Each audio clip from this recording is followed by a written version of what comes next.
California, a dream and a promise. A place of diversity and innovation, an Ellis Island for the 21st century. Today, Californians find themselves in a battlefield of conflicting needs and diminishing resources, transforming and reinventing the American dream.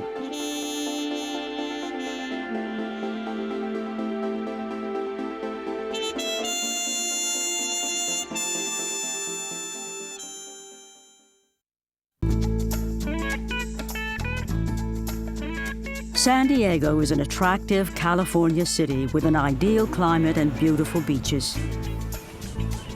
Near the heart of the city is the community of City Heights, composed of 16 different neighborhoods.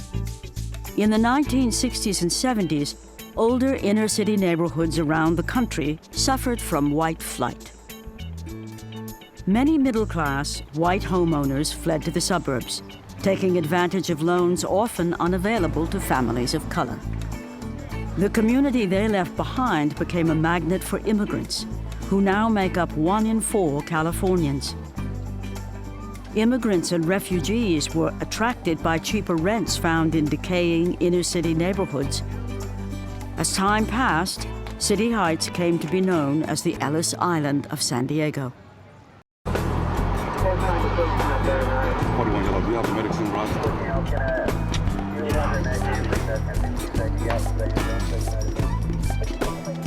Crime statistics were rising dramatically. There were a lot of shootings, there were a lot of murders in City Heights. Nobody cared about the neighborhood, it was neglected. Caltrans was going to build a freeway there, and all the houses were abandoned, and they were boarded up, and there was fires, and just people were dumping all their trash there. I would go to sleep at night, and invariably, at least once or twice, maybe 3 times a month, I would wake up to the sounds of gunshots. I guess it was a habit to learn to look behind you all the time, walk on the opposite side of the street. There were many, many vacancies in the storefronts and the businesses along University Avenue and El Cajon Boulevard, and it looked like it was getting worse. The Business Improvement Association had decided to spend money on billboards advising people to stay out of City Heights. By the early 1990s, City Heights was like many inner-city communities around the United States. Crime was rising, the quality of life was going downhill fast. Government leaders with declining resources were forced to consider extreme measures. Got a call from the manager saying the council wants you up at this hearing, so I ran upstairs to the 12th floor in the city administration building, and the mayor and council made a decision that day to declare a state of emergency in City Heights, the first time that they had ever done that with respect to a community. And so what we did was, in 1994, we convened a crime and economic summit. And we thought it was important that we develop a kind of a grand strategy, an action plan and a grand strategy for City Heights over the next few years. And we invited about 100 community leaders and business leaders from City Heights. We locked everybody in Wilson School. We started on a Friday afternoon at about 4 o'clock.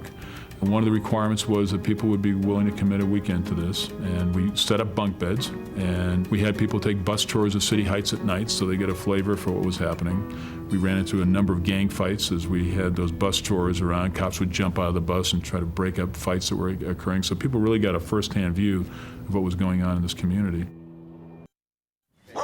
So, and this is the house right here. Oh, don't mind the dogs. I brought you some muscle. Okay, well, what I need, this is Lois. We have the trash is in the back in the alley. We can walk back there. You probably, because that won't fit through, have to go around to the alley. Okay. Okay? We're trying to put the neighbor back into the hood so that this can be a neighborhood. So we want to bring everybody out. And we have people who had lived next door to each other for 10, 15 years and never had spoken a word to each other until we had an event like this. So the point isn't just that we paint houses and then we make them look better. The point is that everybody comes out, gets to know each other, because community involvement is what keeps things like gangs and drugs and all that type of stuff out of here. Residents in this San Diego community are helping each other improve their homes. What's happening here today raises many questions about community revitalization. How do you change a community, especially a poor one? What role can government, the private sector, and philanthropy play in a process which inevitably has winners and losers?